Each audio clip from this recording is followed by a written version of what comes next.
Bonjour. Je vous avais promis qu'il devait avoir un sommet qui devait se tenir en Tanzanie à Dar es Salaam. Ce sommet s'est vraiment passé et ici dans cette vidéo, je vais vous donner en 5 points quelles ont été les résolutions de ce sommet. Toujours concernant le pays RDC, toujours l'Est de la RDC, à cause de l'instabilité qui se vit là-bas. Donc nous allons parler aujourd'hui dans cette vidéo des 5 points. Nous allons faire une analyse. Est-ce que ces résolutions sont réalistes? Est-ce que ces résolutions sont réalistes? Ça, c'est la question qu'on se pose au départ. Mais nous allons d'abord comprendre en 5 points les différentes résolutions qui ont été prises. Et il y a la dernière résolution est terrible. Est-ce qu'elle est possible d'être appliquée? On va voir, le premier point, c'est l'appel à tous les dirigeants, y compris les rebelles du M23, de passer par le dialogue pour résoudre le conflit à l'est de la RDC. Et on dit tous les partis, tous les rebelles, même le M23 peut participer, mais tout cela doit se faire dans le cadre d'un dialogue inclusif, c'est-à-dire tout le monde doit participer. Chaque personne doit apporter sa pierre dans la construction d'une paix durable dans la sous-région des Grands Lacs. Voilà la première résolution. On va discuter de ça tout à l'heure. Mais allons-y d'abord, voyons d'abord tous les 5 points. On reviendra point par point pour essayer d'analyser et de comprendre quels sont les aboutissants de chaque point. Le deuxième point, c'est le rejet d'une solution militaire. Vous savez, vous pouvez gagner la guerre, mais je vous ai dit, chaque fois, je vous ai dit ça, je vous ai dit cela, que dans la guerre, il n'y a jamais de gagnant. Parce que vous pouvez gagner aujourd'hui, demain, vous êtes perdant. Donc la meilleure des choses, c'est le dialogue. La meilleure des solutions, c'est une concertation, c'est un dialogue. Et c'est ce que ont privilégié les membres de ce sujet, de ce sommet. Il s'agit du sommet des ressortissants de l'Afrique de l'Est et de l'Afrique australe. Donc, voilà, par exemple, on va revenir. Troisième point. Troisième point, c'est le retrait des forces étrangères non invitées. Donc, toutes les forces, c'est-à-dire dans ce sommet, ils ont demandé, les participants ont demandé à toutes les forces étrangères de quitter la RDC. Toutes ces forces étrangères qui n'ont pas été invitées de quitter la RDC sans condition. Tout cela pour respecter la souveraineté de la RDC. Donc si une force, si un pays n'a pas été invité, elle doit quitter immédiatement la RDC. Ça, c'est l'une des résolutions de ce sommet qui s'est tenu à Dar es Salaam en Tanzanie. C'est au 4e point. Au 4e point, ils ont débattu sur la fusion des processus de paix. Vous savez, il y a eu 2 processus de paix. Il y a eu le processus de paix, on va parler de Nairobi au Kenya. Ça, c'est le premier qui concerne la RDC et le M23. Les forces armées M23. Et le deuxième processus, c'est celui de Luanda, en Angola, qui concernait plutôt la RDC et le Rwanda. Donc ça, c'est le 4e point sur lequel les participants ont débattu. Et dans ce 4e point, toujours, il a été prévu l'ajout des facilitateurs africains, des facilitateurs pour permettre une meilleure résolution du conflit provenant de toutes les régions du continent pour faciliter par exemple la résolution du conflit. Donc les facilitateurs pourront venir de n'importe quelle région d'Afrique. Et vous devez savoir que en fait tous ces facilitateurs seront là pour permettre de renforcer les efforts de la médiation. Ils sont là pour faire en sorte qu'il y ait plus d'entente, qu'il n'y ait pas de contradiction entre les différents intervenants ou différents participants. Que la RDC ne se cantonne pas à dire simplement là ou cela, j'ai subi une agression, il faut des punitions par exemple pour ceci. Non. Ou bien le Rwanda continue à dire je ne suis pas le M23, négocier avec le M23. Donc il faut des facilitateurs, des personnes qui vont mieux comprendre le conflit et qui vont venir aider les 2 personnes à dialoguer et à trouver des consensus, de trouver une bonne entente. Comme 5e point, on va parler de l'établissement d'un cessez-le-feu immédiat et inconditionnel. Bien cesser le feu immédiat et inconditionnel. Ça, c'est le 5e point. Et on a donné 5 jours au ministre de la Défense. Donc, au sommet, on a demandé, chaque pays a demandé à son ministre de la Défense ou encore au chef d'État, au chef de la Défense, au ministre de la Défense, de fournir des directives techniques pour avoir un cessez-le-feu immédiat et inconditionnel. Voilà en 5 points ce qui s'est passé. Mais essayons d'analyser. Commençons par le 5e point. Est-ce que cela est possible? Est-ce qu'on peut avoir un cessez-le-feu immédiat et inconditionnel? Pour cela, il faut d'abord qu'il y ait compréhension et qu'il y ait une entente. Dans le fond, qu'est-ce qui se passe d'abord en RDC? Pourquoi est-ce que chaque fois le Rwanda, la République démocratique du Congo ou bien encore Kinshasa, pourquoi est-ce que Kinshasa a tendance à accuser Kigali d'être derrière le M23? Est-ce que par exemple c'est quelque chose vrai? Est-ce qu'on peut avoir facilement, étant donné que le M23 a récupéré presque la totalité de Goma, contrôle toute la totalité de Goma, peut-on avoir un cessez-le-feu immédiat et inconditionnel? Je ne crois pas trop. Je suis pessimiste face à cette solution-là. Pourquoi? Parce que le M23 a déjà occupé des positions stratégiques. Toutes les positions, Goma est pris. Et si Goma est pris, les négociations doivent permettre au M23 d'avoir une position privilégiée. C'est-à-dire, lors de ces accords, ils doivent avoir une position privilégiée, étant donné qu'ils sont stratégiquement supérieurs. Ils ont une position stratégique supérieure à Goma. Ça fait que lors des négociations, ils vont avoir par exemple des priorités où on doit mieux les écouter. Parce que faire par exemple un dialogue de sourds, comme ce qui se passe aujourd'hui entre la RDC et le M23, ou encore entre la RDC et les groupes rebelles, c'est pas quelque chose de positif, c'est pas quelque chose qu'on peut soutenir. Voilà, donc nous allons continuer l'analyse, mais personnellement, en ce qui me concerne, je ne crois pas trop à ce qui est un cessez-le-feu immédiat, inconditionnel au niveau de Goma. Dans la mesure où Goma, le M23 a une position déjà privilégiée. Le M23 a déjà occupé tout Goma, ou presque tout Goma. Ça fait que ils vont réclamer, ils vont demander quelque chose. Ils vont avoir quelque chose, soit au plan politique, soit au plan régional, soit au plan stratégique. Il faut leur donner quelque chose pour qu'ils acceptent de laisser Goma. Et l'autre problème encore, c'est que le président Tshisekedi reconnaît à un moment donné que le M23 est un mouvement congolais, et à un autre moment, il dit que c'est un mouvement rwandais. Donc, à la fin, on ne sait plus s'il a une position stable ou si chaque fois, il va jouer au camion, changer le couleur en fonction des circonstances. Parce que c'est ça qui est à l'origine aujourd'hui d'un sérieux problème, d'une mésentente. Mais ce que je soupçonne au fond, c'est que je sais qu'au plan international, il y a du business. Et s'il faut bien comprendre ce qui est en train de se produire à l'est de la RDC, c'est qu'il y a des groupes mafieux.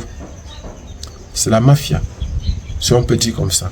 Parce que même ces chefs d'État, surtout en ce qui concerne la RDC, il y a trop de mafia. Parce que vous allez voir les généraux qui étaient souvent à la tête de la province de Goma, c'est-à-dire de toute la région de l'Est de la RDC, sont des personnes militaires qui deviennent souvent très riches. Mais on ne se pose pas les questions comment, où est-ce qu'ils trouvent de l'argent? D'où vient l'argent qu'ils ont? Est-ce qu'ils ne sont pas à l'origine des contrebandes, des systèmes de contrebande pour aller vendre les produits de leur récolte au niveau du Rwanda? Parce que lorsqu'on accuse aujourd'hui le Rwanda d'être à l'origine du pillage de l'Est de la RDC, la question qu'on doit se poser, c'est que qu'est-ce que la RDC fait pour protéger ses frontières? Qu'est-ce qu'elle fait par rapport à la contrebande? Parce que je crois que la plus grande partie des minerais qui traversent la frontière rwandaise de la frontière, par exemple, rwandaise pour être traités, pour être transformés, provient beaucoup plus de la contrebande. Si on accuse, on voudrait que, par exemple, le Rwanda empêche aux contrebandiers de passer. Ce n'est pas au Rwanda d'empêcher aux contrebandiers de passer, c'est à la RDC d'empêcher aux contrebandiers de traverser son territoire. Or, Kinshasa a besoin d'aide. Mais Kinshasa, on a l'impression qu'il y a du mépris, qu'ils ont une façon bizarre de parler. Ils donnent l'impression qu'ils doivent donner des ordres à un président d'un chef d'un État voisin. Alors que eux, ils ont besoin, la RDC a vraiment besoin de beaucoup d'aide. Si elle veut véritablement faire en sorte qu'il n'y ait plus de trafic, qu'il n'y ait plus, par exemple, passage des minerais à travers la frontière avec le Rwanda. Le Rwanda n'est pas... Et les groupes armés qui sont là sont soutenus parfois par les chefs militaires qui sont dans la région. Et vous voyez, donc pour l'étape 5, il s'agissait de l'établissement, on a parlé de l'établissement d'un couvre-feu, de cesser le feu unilatéral et sans condition. Cela va permettre aux populations de ne plus être assassinées, de ne plus se déplacer et que, par exemple, cela va diminuer l'inflation et le nombre de morts qui est actuellement en RDC, à l'est de la RDC. Mais, comme limite de ce sommet, on va voir que on n'a pas dit qui va surveiller c'est le feu là. Et aussi, on n'a pas dit, on a donné 5 jours au ministre de la Défense de chaque pays d'apporter une solution stratégique. Mais là, par exemple, qui va surveiller ces actions-là s'il y a un cessez-le-feu? Et puis les sanctions, si par exemple une personne arrivait à enfreindre qu'est-ce qui va se passer si une personne ne respecte pas ce cessez-le-feu là? Donc voilà par exemple autant de choses. Ça c'est pour les conditions 5. Maintenant on a parlé de la fusion des processus de paix. Il y a le Rwanda et l'autre, et Nairobi. Vous voyez par exemple là, par exemple, pour éviter la dispersion des efforts. Là par exemple ce sont les limites de 7. En fait là ce sont les limites. Éviter les rivalités diplomatiques aussi. Ça permet par exemple, ça va permettre cela. Et puis aussi entre l'ajout des nouveaux facilitateurs peut être quelque chose de positif aussi comme quelque chose de négatif. Parce que ces facilitateurs peuvent venir faire en sorte que, par exemple, le processus de paix avance plus facilement, mais ça peut aussi être des limites, parce que cela peut venir plutôt faire en sorte que ça n'évolue pas, que le processus de paix n'évolue pas. Donc voilà, par exemple, les limites. Pour le troisième point, la fusion. Et puis maintenant, on va aussi voir le retrait de forces étrangères installées, non invitées. On sait que lorsque, par exemple, la RDC ou par exemple les membres de l'Organisation des États de l'Afrique de l'Est ou de l'Afrique australe, par exemple, font allusion aux pays qui sont installés à l'est de la RDC, qui n'ont pas été invités. On parle ici certainement du Rwanda. Certainement, il s'agit du Rwanda.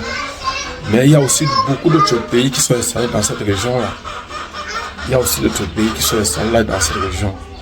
Bon, on va entrer en profondeur là-dessus aussi. Mais est-ce que cela va se passer correctement? Est-ce que, par exemple, ces forces étrangères qui se trouvent à l'est de la RDC vont facilement quitter? Parce que déjà, il faut reconnaître que Kigali, c'est-à-dire, par exemple, le Rwanda ne reconnaît pas ce qu'on lui reproche. Le Rwanda ne se retrouve pas en RDC, étant donné qu'ils font bien la différence entre le M23 et Kigali. M23 n'est pas le Rwanda. Donc voilà, par exemple, aussi un autre problème. Lorsqu'ils demandent donc maintenant aux pays qui n'ont pas été invités de quitter, par exemple, l'Est de la RDC, étant donné que le Rwanda ne reconnaît pas Paul Kagame ne fait que clamer son innocence depuis qu'il ne fait pas partie du M23 et qu'il ne se trouve pas, les forces de défense rwandaises ne se trouvent pas en RDC. Quels sont donc les pays qui vont quitter? Quels sont donc les États qui vont donc quitter la RDC? Ça nous donne l'impression que tout ça, c'est-à-dire ce sommet-là a été un sommet de plus peut-être. Donc maintenant pour le deuxième point, le rejet des solutions militaires. Ils ont essayé et ça pose même un autre problème. Lorsque l'Angola et les autres pays, l'Afrique du Sud, sont venus aider, 16 autres pays qui sont venus aider la RDC, le FARDC, pour chasser le M23 de l'Est de la République démocratique du Congo. Il y a eu un problème parce que comment les forces de l'ONU ou les forces de l'Union africaine peuvent venir s'allier aux autres milices. C'est-à-dire, par exemple, FARDC était soutenu par des milices locales, comme les Mai Mai. Il y a au moins, je vais citer les Mai Mai, par exemple, il y a eu des coalitions, les Mai Mai qui attaquent constamment le M23. Il y a par exemple les Wazalendo, c'est un groupe d'autodéfense. Il y a par exemple les Mai Mai qui sont aussi des groupes d'autodéfense. Il y a les Mai Mai Mazembe, les Mai Mai Nyatuna, les Mai Mai Apana Pale, les Mai Mai Kiadenga, qui soutiennent les forces de défense congolaises. Comment les membres de l'ONU peuvent venir donc s'associer aux groupes terroristes, c'est-à-dire à ces groupes par exemple qui déstabilisent, qui pillent, qui dérangent les populations. Et on a demandé, est-ce qu'on a demandé comment ces groupes d'autodéfense se financent? Ça c'est une question qu'il faut se poser. Pourquoi est-ce que ces groupes-là, pourquoi est-ce que la République démocratique du Congo accepte qu'il y ait des groupes rebelles qui les soutiennent? Lorsque par exemple, et ces autres groupes qui viennent de ces autres pays, comme l'Afrique du Sud, qui sont venus soutenir la RDC, comment ils peuvent accepter de travailler avec des groupes rebelles? Je ne comprends pas. Parce qu'en fait, c'était les forces de défense de la République démocratique du Congo qui devraient agir. Donc voilà autant de problèmes qu'on peut. Il y a d'autres groupes, hein, les FDLR, Force de défense de libération du Rwanda. Ça, c'est un groupe rebelle qui se trouve en RDC. Et ça, ce sont les conditions, par exemple, que Paul Kagame pose constamment. Parce que comment se fait-il qu'il y a un groupe de rebelles qui attaque constamment le Rwanda, qui est stationné en RDC? Et lorsque, par exemple, le président Tshisekedi parle constamment, il ne fait pas allusion à ces groupes-là. Parce que, en fait, ces groupes sont postés dans son territoire. Et sont ces groupes-là, est-ce que ces groupes-là sont des... Et il ne faut pas oublier que ces groupes sont constitués essentiellement d'anciens membres du groupe ethnique Hutu, des anciens génocidaires qui attaquent constamment, sont ces populations-là qui attaquent constamment les Tutsis congolais et qui mettent le feu constamment, le désordre constamment à l'est de la RDC. Il ne faut pas, normalement, quand on veut résoudre un problème comme ça, on doit le résoudre de façon globale. On doit aussi tenir compte de chaque problème, d'écouter, comprendre les détails. Parce que ici, avec ces groupes-là, je n'ai pas fini, il y a encore d'autres groupes, comme par exemple les Patriotes pour la défense du Congo, UPDC. Il y a encore un autre groupe, la Coalition nationale du peuple pour la souveraineté du Congo, CNPSC. Voilà autant de groupes qui ont soutenu ou qui soutiennent constamment les FARDC, c'est-à-dire les forces gouvernementales de la République démocratique du Congo. Voilà autant de choses. En fait, on ne comprend plus rien. On a l'impression que cette association, cette réunion qui a eu en Tanzanie, à Dar es Salaam, était une réunion de plus, que c'était une réunion comme une autre où les gens viennent perdre le temps pour rien. En fait, il y a un autre petit problème qui s'est posé. Pourquoi est-ce que le président congolais, Félix Tshisekedi, n'a pas assisté de façon personnelle? A-t-il peur? Avait-il peur qu'il devait avoir un coup d'État dans son pays? Ou encore, est-ce que c'était simplement le fait pour lui d'être occupé? Mais occupé par quoi? Lorsqu'il y a un sommet comme ça, il fallait qu'il profite pour venir poser son problème. Il y a eu Nairobi, il y a eu Luanda, et actuellement il y a Dar es Salaam en Tanzanie. Peut-être on a espoir, parce que si tout ce qui s'est passé là, s'il n'y a pas un moyen de pression et un moyen de contrainte, une pression internationale pour résoudre ce conflit, alors il va perdurer, il va continuer, les populations vont continuer à souffrir, parce que ces présidents ou ces chefs d'État, eux, ils sont dans leur bureau, avec parfois des armées indisciplinées, avec parfois des personnes corrompues dans leur entourage. Et parfois, on peut même soupçonner qu'eux-mêmes. Parce que qu'est-ce qui explique qu'à l'est de la RDC, il y a autant de groupes d'autodéfense, autant de groupes, autant de milices. Et que, par exemple, si, moi je me dis que si le président Félix Tshisekedi a besoin de l'aide, il faut simplement savoir demander. S'il demande de l'aide au président Paul Kagame pourra lui donner un coup de main. Donc voilà comment moi je vois la situation. Abonnez-vous et partagez. Et je précise bien, je suis enseignant. Et je suis surpris qu'il y a des enseignants qui donnent toujours l'impression que le président Paul Kagame a quelque chose à voir dans ce conflit. Le président Paul Kagame est là pour défendre la minorité ethnique Tutsi. Mais cela ne veut pas dire qu'il a envoyé son armée en RDC. Cela ne veut pas dire qu'il a... Je peux accepter quelque chose, je peux soutenir quelque chose sans être présent. Bon, c'est vrai, c'est un peu plus compliqué. Parce que je me dis, le modèle économique qu'utilise par exemple Paul Kagame, lui, il a du succès. Moi, personnellement, il vous ai dit, et je ne le cache pas, je l'admire beaucoup. J'admire Paul Kagame. C'est un des meilleurs Africains, un des meilleurs chefs d'État africains. C'est vrai, chaque personne a son défaut. Avec lui, il lui manque encore beaucoup de choses à faire. Il y a encore beaucoup de choses. Et personnellement, je continue à lui donner mon admiration. Franchement, c'est quelqu'un qu'il faut soutenir, qu'il faut appuyer. C'est vrai qu'on l'accuse d'exploiter la RDC, mais je ne pense pas que cela soit vrai. Je ne pense pas parce que il y a des groupes. On ne se pose pas la question. Est-ce que ceux-là qui l'accusent d'exploiter l'Est de la RDC se demandent là où les Maïmaï vendent les produits, c'est-à-dire le coltan, le cobalt, le lithium ou encore l'étain, l'or qu'ils exploitent de façon illégale à l'Est de la RDC? Comment les Maïmaï, comment les groupes rebelles qui soutiennent le pouvoir financent-ils leur rébellion?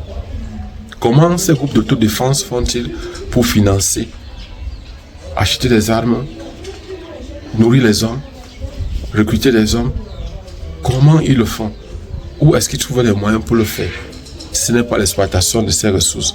Et de façon clandestine, on sait que peut-être le coltan, l'or, le cobalt de la RDC traverserait de façon clandestine les frontières de la RDC pour aller vers le Rwanda. Mais il y a une chose qui est importante ici. On parle de la contrebande. Si par exemple on peut arrêter cette contrebande peut être arrêtée ou cessée si par exemple tous les groupes armés cessent de travailler. Et je pense que l'idéal serait pour par exemple le président Félix Tshisekedi de chercher à rencontrer clairement, proprement le président Paul Kagame pour qu'il puisse discuter d'un véritable cessez-le-feu, d'une véritable paix dans la région des Grands Lacs. Il ne s'agit pas de s'essayer d'avoir du mépris ou d'utiliser des slogans pour faire du populisme, rechercher du populisme. Le président Paul Kagame est disponible. C'est un homme qui veut la paix dans la sous-région. Il a montré à plusieurs reprises qu'il veut la paix. On se voit prochainement dans une autre vidéo. Inch'Allah.